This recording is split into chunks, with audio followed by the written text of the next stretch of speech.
ओम शांति। ओम शांति। आज अव्यक्त बाप दादा के महावाक्य हैं। समय, संकल्प, बोल द्वारा कमाई जमा करने का आधार 3 बिंदी लगाना। समय, संकल्प, बोल द्वारा कमाई जमा करने का आधार 3 बिंदी लगाना। आज बाप दादा किस सभा में आए हैं? ये सारी सभा किन आत्माओं की है? बाप दादा देख रहे हैं कि हर एक हाईएस्ट, रिचेस्ट हैं, ऊंचे हैं और धनवान हैं। दुनिया वाले तो कहते हैं रिचेस्ट इन दी वर्ल्ड, पूरे विश्व में धनवान, लेकिन आप सभी हैं रिचेस्ट इन कल्प, पूरे कल्प में धनवान। इस समय का जमा किया हुआ खजाना, बाबा कहते इस समय का जमा किया हुआ खजाना सारा कल्प साथ में चलता है। सारे कल्प में ऐसा कोई भी नहीं मिलेगा जो ये सोचे कि इस जन्म में तो रिचेस्ट हूं, लेकिन भविष्य में भी अनेक जन्म साहूकार से साहूकार रहेंगे।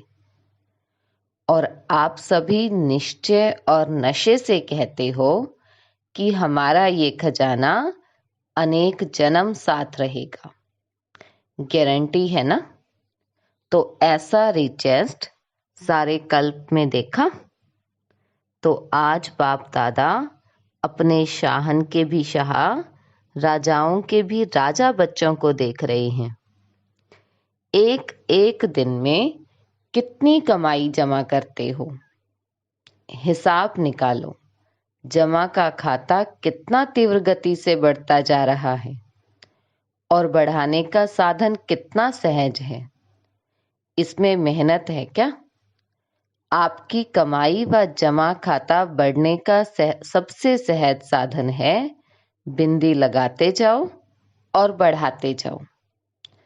आप भी बिंदी, बाप भी बिंदी, और ड्रामा में भी बीती को बिंदी लगाना।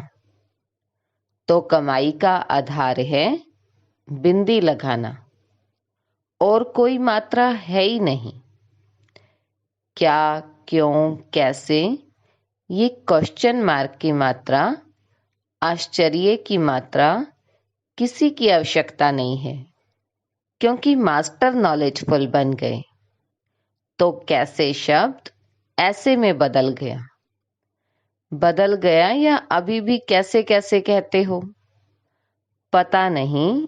ये शब्द संकल्प में भी बदल गया। त्रिकालदर्शी ये स्वप्न में भी नहीं सोच सकते, तो मुख से तो बोलने का सवाल ही नहीं है। संगम पर सारा खेल ही 3 बिंदियों का है। सबसे सहज बिंदी होती या क्वेश्चन मार्क सहज है? बिंदी सहज है ना? बाबा पूछ रहे हैं बिंदी लगाने में कितना टाइम लगता? सेकंड से भी कम। बिंदी लगाना आता है कि कलम खिसक जाती है? कई बार बिंदी के बजाय कलम भी लंबी लकीर खींच लेती है। बिंदी लगाने से 1 सेकंड में आपके कितने खजाने बच जाते हैं? खजानों की लिस्ट तो जानते हो ना?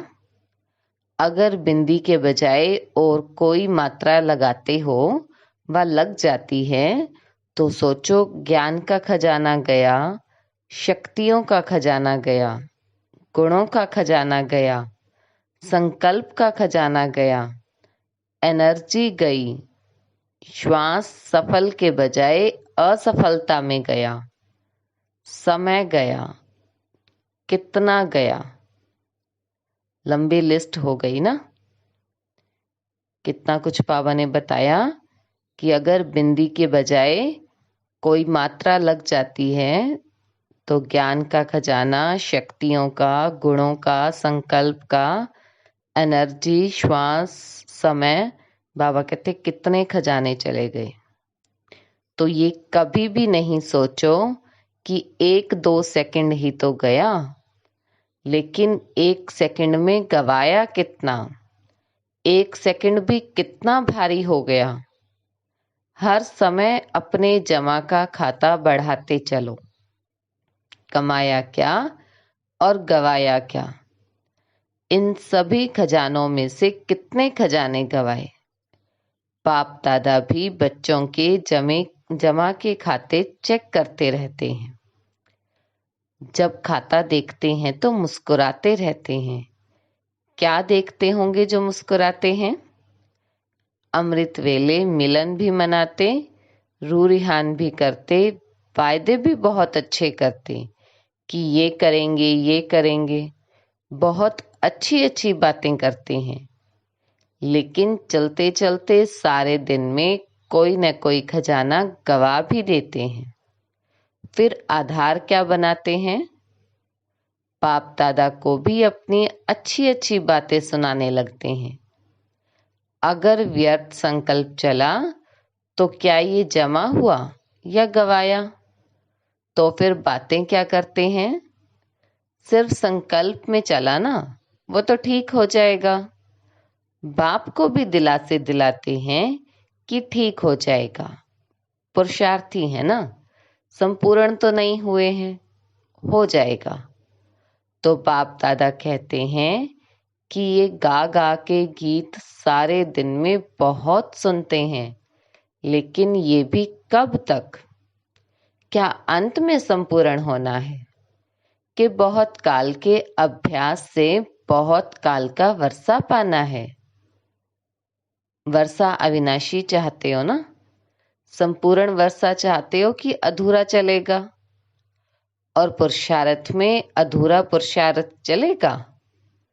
तो पुरुषार्थ के समय तो करेंगे, देखेंगे, बनेंगे, कर ही लेंगे, हो ही जाएगा, ये सोचते हो। और प्राप्ति के समय गेंगे करेंगे, उसमें तो संपूर्ण प्राप्ति चाहिए, संपूर्ण वर्षा चाहिए। सभी लक्ष्मी नारायण बनने में हाथ उठाते हो। मालूम भी है कि लक्ष्मी नारायण की भी 8 गदियां चलेंगी, लेकिन हाथ तो लक्ष्मी नारायण में उठाते हो ना। तो लक्ष्मी नारायण का अर्थ है नंबर 1 पास विद ऑनर होना। बाप दादा बच्चों की हिम्मत को देखकर खुश भी होते हैं। राम सीता में कोई नहीं हाथ उठाता। हिम्मत अच्छी है और हिम्मत वाले को मदद भी मिलती है। सिर्फ पुरुषार्थ के समय भी जैसे बाप के आगे संकल्प करते हो, वैसे ही ये बोल और कर्म में लाओ। बाप दादा ने देखा समय के खजाने का महत्व जितना रखना चाहिए उतना कई बच्चे नहीं रखते हैं। एक दिन का भी चार्ट चेक करें तो मेजॉरिटी का समय वेस्ट के खाते में जाता दिखाई देता है।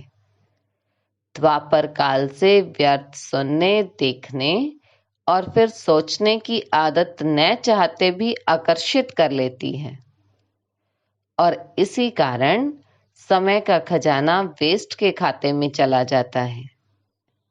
पहले भी सुनाया कि सेकंड का भी कितना महत्व है।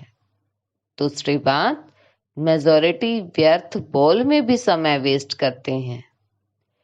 1 घंटे के अंदर भी चेक करो कि जो भी बोल बोला, हर बोल में आत्मिक भाव और शुभ भावना है। बोल से भाव और भावना दोनों अनुभव होती है। अगर हर बोल में शुभ भावना, श्रेष्ठ भावना नहीं है तो अवश्य माया की भावनाएं हैं। वो तो अनेक हैं। ईर्ष्या, हसद, घृणा, ये भावनाएं चाहे किसी भी परसेंट में समाई हुई होती हैं। कई बार बोल के टेप रिकॉर्ड बाप दादा सुनते हैं। हर एक की ऑटोमेटिक टेप भरती जाती है, और जिस घड़ी जिसकी भी सुनना चाहें वो सुन सकते हैं। हर बोल का सार नहीं होता। कई बार कहते भी हो, मेरी भावना, मेरा भाव खराब नहीं था, ऐसे ही निकल गया या बोल दिया, लेकिन जिस बोल में आत्मिक भाव और शुभ भावना नहीं, वो किस खाते में जमा होगा? वेस्ट में हुआ ना। तो कमाई का खाता ज्यादा होगा या गवाने का खाता ज्यादा होगा? ये तो गवाया ना। तो बोल में भी गवाने का खाता ज्यादा होता है। तो बोल को भी चेक करो। ऐसे ही बोल दिया, ये भाषा बदली करो। समर्थ बोल का अर्थ ही है जिस बोल में किसी आत्मा की प्राप्ति का भाव व सार हो। अगर सार नहीं है तो जमा का खाता तो नहीं होगा ना। जितना एक दिन में जमा कर सकते हो, तो बाप दादा ने देखा जितने के हिसाब से उतना नहीं है, तो क्या करना पड़ेगा? लक्ष्मी नारायण तो बनना ही है ना, कि नहीं बने तो भी हर्जा नहीं। पहले जन्म से लेकर श्रेष्ठ प्रारब्ध पानी है कि दूसरे तीसरे जन्म से शुरू होगी। बाबा कहते पहले जन्म में नहीं आओ, दूसरे तीसरे में आओ। पसंद है? नहीं पसंद है ना, तो इतना जमा का खाता है। अगर खाता कम जमा होगा तो प्रारब्ध क्या खाएंगे? उतना ही खाएंगे जितना जमा किया है। तो आज बाप दादा ने सभी के जमा के खाते देखे। दूसरों को समय का महत्व बहुत अच्छा सुनाते हो, संगम युग की महिमा कितनी अच्छी करते हो, तो स्वयं भी सदा समय के महत्व को सामने रखो। समय के पहले अपने श्रेष्ठ भाग्य के आधार से प्राप्तियों का खाता फुल जमा करो। संगम युग के समय की विशेषता है कि तीनों रूप की प्राप्ति है। एक वर्षे के रूप में, दूसरा पढ़ाई को सोर्स ऑफ इनकम कहते हैं, तो पढ़ाई की प्राप्ति के आधार से, और तीसरा है वरदान के रूप में। तो ये बाबा कहते संगम युग की विशेषता है, वर्षा, पढ़ाई और वरदान तीनों की प्राप्ति है। वर्षा भी है, इनकम भी है और वरदान भी है। प्राप्ति बहुत भारी है, बहुत बड़ी है, सिर्फ संभालने वाले बनो। वर्षा भी बेहद है, इनकम भी बेहद है और वरदान भी बेहद के हैं। कभी सोचा था कि रोज भगवान का वरदान मिलेगा? इतने वरदान किसी को भी कभी भी नहीं मिल सकते। लेकिन आप तो कहते हो हमारा तो अधिकार है, वर्षे पर भी, पढ़ाई पर भी और वरदान पर भी। छोटी बात नहीं है, बहुत बड़ी है। तीनों ही संबंध से तीनों के ऊपर अपना अधिकार प्राप्त कर लिया ना। सभी फकुर से कहते हैं ना, बाप मेरा है। यह कहते हो क्या कि मेरा नहीं तेरा है? हमारे लिए बाप पढ़ाने आता है, ये समझते हो ना। तो पढ़ाई पर अधिकार है ना, और वरदाता के पास वरदान है ही। किसके लिए? हर एक सोचता है कि मेरे लिए ही वरदाता बाप है, तो तीनों पर अधिकार है ना। कहने में तो बहुत साधारण है, इसलिए तो दुनिया वाले हंसते हैं कि हैं क्या और कहते क्या हैं। तो अधिकार को सदा स्मृति में रख कदम उठाओ। इमर्ज रूप में रखो, मर्द रूप में नहीं। हैं तो ब्रह्मा कुमार, हैं ही बाबा के, ऐसे नहीं। इमर्ज रूप में, मन में, बुद्धि में, कर्म में इमर्ज रखो। मन में ये संकल्प इमर्ज हो कि मैं ये हूँ, बुद्धि से स्मृति स्वरूप हो, और कर्म में अधिकारी के निश्चय और नशे से हर कर्म हो। ऐसे नहीं अमृत वेले तो इमर्ज रहता है, फिर सारे दिन में मर्ज हो जाता है। नहीं, सदा इमर्ज रूप में रहे। तो जमा का खाता बढ़ाओ, तीव्र गति से बढ़ाना, ढीला ढाला नहीं करना, क्योंकि समय आप मास्टर रचयिता के लिए रुका हुआ है। अभी भी प्रकृति को ऑर्डर करें तो क्या नहीं कर सकती है? अगर पांचों ही तत्व हलचल मचाना शुरू कर दें तो क्या नहीं हो सकता? और कितने में हो सकता? तो समय, प्रकृति और माया विदाई के लिए इंतजार कर रही है। आप संपूर्णता की बधाइयां मनाओ तो वो विदाई लेकर ही जाएगी। माया भी देखती है अभी ये तैयार नहीं है तो चांस लेती रहती है। प्रकृति को ऑर्डर करें? बाबा पूछ रहे हैं, पुरुष तैयार हैं? प्रकृति तो तैयार हो जाएगी। ऑर्डर करें कि ज्ञान सरोवर तैयार हो, पीछे ऑर्डर करें। ऐसे एवर रेडी हो कि रेडी हो। शक्तियां एवर रेडी हैं, संपूर्ण हो गए। थोड़े को तो एवर रेडी नहीं कहेंगे ना। ये सोचो, चेक करो कि अगर इस घड़ी भी महाविनाश हो जाए तो अपनी तस्वीर देखो नॉलेज के आईने में कि मैं क्या बनूंगा। आईना तो सबके पास है ना, क्लियर है ना। तो अपने तकदीर की तस्वीर देखो। बाप को क्या टाइम लगेगा? जब ब्रह्मा के लिए गायन है कि संकल्प से सृष्टि रच ली, तो क्या संकल्प से विनाश नहीं हो सकता? बाप जानते हैं राजधानी चलनी है तो उसमें एक ब्रह्मा क्या करेगा? साथी चाहिए ना। तो ब्रह्मा बाप भी आप साथियों के लिए रुके हुए हैं। तो बाप बच्चों से प्रश्न करते हैं।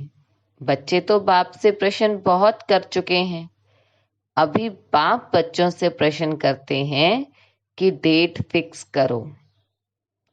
सभी काम की डेट फिक्स करते हो ना, तो इसकी भी डेट फिक्स करो। इसका भी मुहूर्त होना है ना। ज्ञान सरोवर की भी डेट फिक्स है, हॉस्पिटल की भी डेट फिक्स है। इसकी डेट क्या है? ये किसको फिक्स करनी है? बाप को नहीं करनी है। ये बाप ने आप बच्चों के हाथ में दिया है। कोई काम तो आप भी करेंगे कि सब बाप करेंगे? डेट फिक्स का प्रोग्राम बनाना। अच्छा, नए बच्चों को देखते हुए बाबा ने कहा, देखो आप नए नए बच्चे जो आए हैं, आपसे सबका कितना प्यार है। पहला चांस आप सबको ही देते हैं। सब खुश राजी हैं। कितने पैर पृथ्वी मिली है? 2 पैर या 3 पैर? 2 पैर। 2 पैर में भी राजी तो हो? तकलीफ तो नहीं है ना? खाना पीना तो अच्छा मिल रहा है ना? मेले में ऐसी पालना और कोई की हो ही नहीं सकती। मेले देखे हैं ना? ऐसा ब्रह्मा भोजन, ऐसा परमात्म परिवार कहाँ मिलता है? सर्दी लगती है, मौसम की भी मिठाई होती है, तो ये सर्दी भी मौसम की मिठाई है।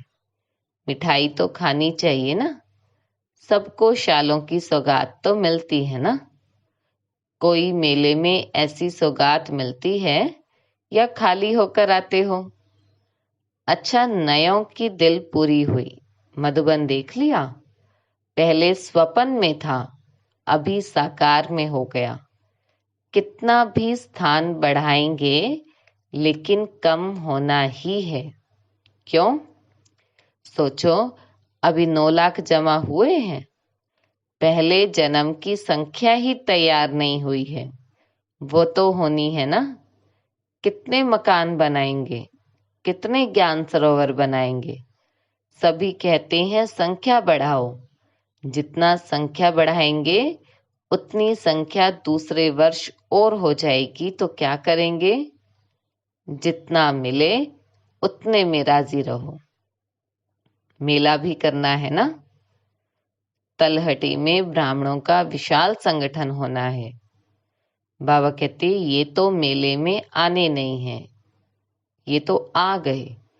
दूसरों के लिए इतना बड़ा मेला पसंद है। 10,000 सोएंगे, भीड़ नहीं हो जाएगी? ये तो समझते हैं हमको तो चांस मिलना नहीं है। इंतजार की घड़ियां भी प्यारी होती हैं। 1 साल के बाद जाना है, ये इंतजार होता है ना।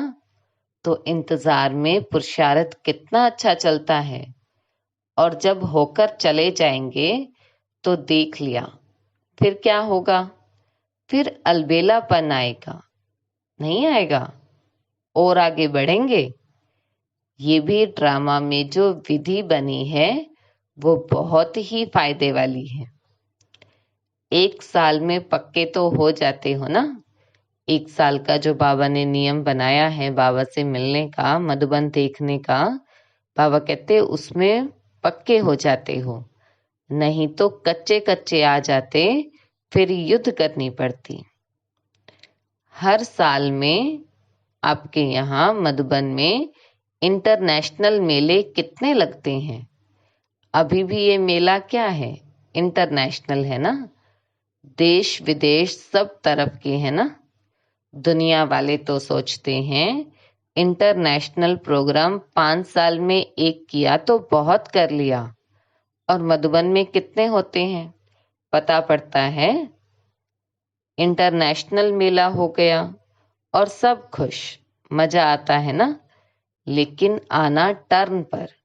अभी तो देखो 10,000 में भी टेंट तो मिलेगा ना। आखिर में ये सब साधन समाप्त हो जाएंगे। सारे आबू के पहाड़ों को सोने के स्थान बना लो तो कितने रह सकते हैं? अच्छा, चारों ओर के हाईएस्ट और रिचेस्ट श्रेष्ठ आत्माओं को, हर खजानों के मालिक संपन्न आत्माओं को, सदा स्वयं को एवर रेडी बनाने वाले तीव्र पुरुषार्थी आत्माओं को, सदा समय संकल्प बोल द्वारा श्रेष्ठ कमाई का खाता जमा करने वाले अति समीप आत्माओं को बाप दादा का याद प्यार और नमस्ते। हम रूहानी बच्चों की रूहानी बाप दादा को याद प्यार, गुड मॉर्निंग और नमस्ते। दादी जी से मुलाकात है। सब सहज चल रहा है ना? मेला चल रहा है या खेल चल रहा है? संतुष्टता का खेल चल रहा है। संतुष्ट करने वाले संतुष्ट करते हैं और संतुष्ट होने वाले संतुष्ट होते हैं। ये संतुष्टता का खेल सभी को प्यारा लगता है। और सब ठीक है? पहले लिस्ट देखो, पीछे 2 बारी भी होगा तो कोई बात नहीं। बाप बच्चों की सब आशाएं पूर्ण करता है। बाप को आने में तो कोई तकलीफ नहीं है ना। चाहे मधुबन पांडव भवन में आए, चाहे तलहटी में आए, उनको आने में कोई तकलीफ नहीं है। तकलीफ तो बच्चों को है, लेकिन वो तकलीफ नहीं लगती। जब बच्चे हिम्मत रखते हैं कि हमारे लिए तकलीफ नहीं है, मनोरंजन है, तो बाप को तो तन में ही आना है ना। बस संगम पर करना ही क्या है? मेला और खेला। सेवा है खेल। मेला मनाओ, सेवा का खेल करो। और क्या करना है? खाओ पियो, ब्रह्मा भोजन खाओ। अच्छा, आज का वरदान है, बाबा शब्द की डायमंड चाबी द्वारा सर्व खजाने प्राप्त करने वाले परमात्म स्नेही भव। बाबा शब्द की डायमंड चाबी द्वारा सर्व खजाने प्राप्त करने वाले परमात्म स्नेही भव। जो परमात्म स्नेही बच्चे हैं उन्हें बाप दादा एक डायमंड शब्द की बहुत बढ़िया सौगात देते हैं। वह शब्द है बाबा। इस चाबी को सदा साथ रखो तो सर्व खजानों की प्राप्ति हो जाएगी। इस चाबी की चैन है सदा सर्व संबंधों से समृद्धि स्वरूप रहना। साथ साथ प्रतिज्ञा के कंगन और सर्व गुणों के श्रृंगार से सजे सजाए रहो, तब विश्व के आगे फरिश्ते रूप व देव रूप में प्रख्यात होंगे। स्लोगन है, बीती को पास करके बाप दादा के पास रहो तो पास विद ओनर बन जाएंगे। बीती को पास करके बाप दादा के पास रहो तो पास विद ओनर बन जाएंगे। सूचना है, आज मास का 3रा रविवार है। सभी राजयोगी तपस्वी भाई बहनें सायं 6:30 से 7:30 बजे तक विशेष योग अभ्यास के समय मास्टर सर्व शक्तिवान के शक्तिशाली स्वरूप में स्थित हो सर्व शक्तियों का महादान करें, दुखियों की पुकार सुने, उपकार करें। अच्छा, ओम शांति। ओम शांति। आज बाबा ने कहा कि बच्चे, तुम मेरे सबसे अमीर बच्चे हो, राजाओं के राजा और शाहों के शाह बनने वाले हो, क्योंकि तुम एक दिन में इतनी कमाई करते हो इसका कोई हिसाब न लगा सके। जैसे बाप को नशा है ऐसे बच्चों को भी नशा रहना चाहिए। बाबा कहते हिसाब निकालना है कि जमा का खाता अधिक है या खर्च का। जमा का आधार है बिंदी लगाना, क्वेश्चन मार्क लगाना अर्थात अपने को घाटे में डालना। बाबा कहते बच्चों को समय रूपी अमूल्य खजाना बहुत संभाल के यूज़ करना है। कभी व्यर्थ संकल्प और बोल में समय वेस्ट नहीं गंवाना। ऐसा बोल न बोले जो बाद में पश्चाताप हो। हर आत्मा के प्रति आत्मिक भाव और शुभ भावना के बोल हो। संगम युग पर एक एक सेकंड बहुत बहुत अमूल्य है। बाबा कहते बच्चों को कहने मात्र कि हम बाबा के तो हैं ही, ब्रह्मा कुमार हैं ही, ऐसा नहीं करना, लेकिन अपने बोल से, कर्म से, संस्कारों से करके दिखाना है। देवता बनना है तो गुण भी धारण करने हैं। बाबा कहते बच्चे अगर तुम संपूर्ण बनो तब तो समय, प्रकृति और माया सदा के लिए विदाई ले संपूर्ण बने। ये सब बच्चों का इंतज़ार कर रही हैं। इसलिए बच्चे अब इंतज़ार छोड़ इंतज़ाम करो। ऐसा न हो प्रकृति तैयार हो और बच्चे कहें अभी थोड़ा समय लगेगा। बाबा कहते तुम बच्चों को जो ब्राह्मण परिवार मिला है, ब्रह्मा भोजन मिला है और जो सौगात मिलती है, ऐसा सारे कल्प में किसी को भी मिल न सके। इसलिए सदा अपने को श्रेष्ठ और भाग्यशाली समझकर चलना है। सदैव खुशी में गाते रहो कि पाना था सो पा लिया और बाकी क्या रहा। अच्छा, ओम शांति। एक बार पूना में हम मातेश्वरी के साथ पानशेन डैम जो टूट गया था और जिसके कारण बहुत बड़ा नुकसान हुआ था देखने के लिए गए। वहाँ थोड़ा पैदल चलना पड़ा। चलते चलते हम सब आगे चले गए तो मम्मा अकेली पीछे रह गई। हम सब रुक गए मम्मा के लिए और हमने मम्मा से कहा मम्मा आप तो चलने में पीछे रह गई। हमारे साथ कई बार बाबा भी घूमने आते थे, परंतु वो इतने वृद्ध होते हुए भी सदा साथ में रहते थे या कई बार हमसे आगे भी चले जाते थे। मम्मा ने हंसते हंसते कहा रमेश जी, बाबा की तो बात ही निराली है। वहाँ तो एक तन में दो आत्माएं और उनमें भी एक तो परमात्मा और दूसरी उनकी अपनी आत्मा। तो ज़रूर 2 इंजन वाली गाड़ी 1 इंजन वाली गाड़ी से तो फास्ट जाएगी ना। यहाँ पूना आने के लिए भी देखो रास्ते में 2 इंजन लगाते हैं, तो ज़रूर उसमें रहस्य भरा हुआ है। बाबा तो ज़रूर आगे जाएंगे क्योंकि हम सब तो एक इंजन वाले हैं। फिर बाबा तो है ही इंजन और हम सब हैं डिब्बे, तो ज़रूर इंजन आगे ही रहेगा, तभी तो डिब्बों को खींच कर ले जाएगा। मातेश्वरी जी का ये उत्तर सत्यता पर विशेष रोशनी डालता है और इसी कारण समझिए मुझे ज़्यादा प्रेम मम्मा से है, क्योंकि उन्होंने अपना विश्व महारानी श्री लक्ष्मी का पद बहुत ही पुरुषार्थ से पाया है। अथक संकल्पातीत पुरुषार्थ का चैतन्य रूप हमारी मातेश्वरी जी थी। इसका कारण के उत्तर तो बहुत हैं, परंतु यहाँ पर कुछ ही बता रहा हूँ। पहला कारण, एक कारण ये था कि मम्मा कभी ज्ञान के बारे में अपना ही चिंतन मंथन और तर्क वितर्क नहीं करती थी, अर्थात जितना वो जानती थी उतना ही दूसरों को बताती थी।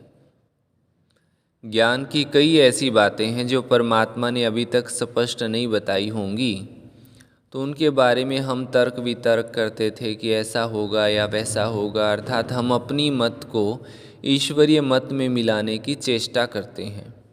उदाहरण के लिए मैंने सन 1962 में मधुबन में मम्मा से प्रश्न पूछा कि मम्मा ये सब संदेशियाँ कहाँ जाती है।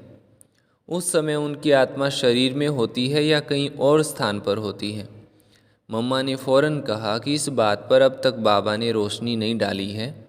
हमने पुनः कहा, आपने विचार तो किया होगा ना, आपका विचार क्या है? तब मम्मा ने कहा, हम तो विद्यार्थी हैं, पढ़ते हैं, इसलिए जिसकी जितनी पढ़ाई शिक्षक ने पढ़ाई है उतना ही सोचते हैं। जबकि पढ़ाने वाला सामने बैठा है तो क्यों नहीं उनसे पूछ लेते। मैं जो भी अपनी मत सुनाऊंगी वो मनमत हो जाएगी, क्योंकि उसके लिए ईश्वरीय मत क्या है वो मालूम नहीं है। रात को ही आप बाबा से प्रश्न पूछना। रात्रि क्लास में बाप दादा ने वो रहस्य खोला जो आज सबको मालूम है। ज्ञान का अर्थ अपनी शक्ति और अशक्ति दोनों का ज्ञान। मम्मा के पास दोनों बातों का पूरा ज्ञान था, इसलिए वो पुरुषार्थ में सबसे आगे निकली। दूसरी बात, मम्मा के तीव्र पुरुषार्थ का दूसरा कारण ये भी था कि मम्मा में दृढ़ संकल्प की शक्ति थी। संकल्प शक्ति का माप करना मुश्किल है, परंतु कम ज़्यादा कह सकते हैं। मम्मा ने जो बात एक बार निश्चय कर ली वो हमेशा करके ही रहती थी। एक बार क्या हुआ कि कानपुर के अनन्य बहन भाइयों ने मम्मा को निमंत्रण देने के लिए बहुत ही मीठे प्यार भरे गीत टेप करके मुंबई में भेजे। गीतों में दर्द भी था और उसी कारण सब सुनने वालों को उन गीतों ने घायल कर दिया और सबकी आंखों से पानी बहने लगा। मम्मा की आंखों में भी पानी भर आया, परंतु मम्मा ने कहा कि ये बूंद आंखों से बाहर नहीं आएगी। इतनी प्यार भरी आवाज़ को सुनकर भी अश्रुजल बूंद बनकर आंखों से बाहर तक नहीं आया। वो बूंद अपने आप आंखों के अंदर ही छिप गई। हमने मम्मा से पूछा कि आपकी आंखों से क्यों नहीं आंसू बाहर आए। मम्मा ने तब अपने पुरुषार्थ का शब्द चित्र दिखाया। मम्मा ने कहा कि यज्ञ की शुरुआत थी। कराची में बाबा अलग क्लिप्टन पर रहते थे और मम्मा और अन्य यज्ञवत्स अलग स्थान पर रहते थे। रात को अचानक बाबा की याद आई और मम्मा की आंखों से सारी रात अश्रुजल बहता रहा। आंखों से इतना पानी बहा कि मम्मा का तकिया भीग गया था। बाद में बाबा को मालूम पड़ा तो बाबा ने मम्मा को एकांत में समझाया कि बच्ची, आज के बाद कभी नहीं रोना।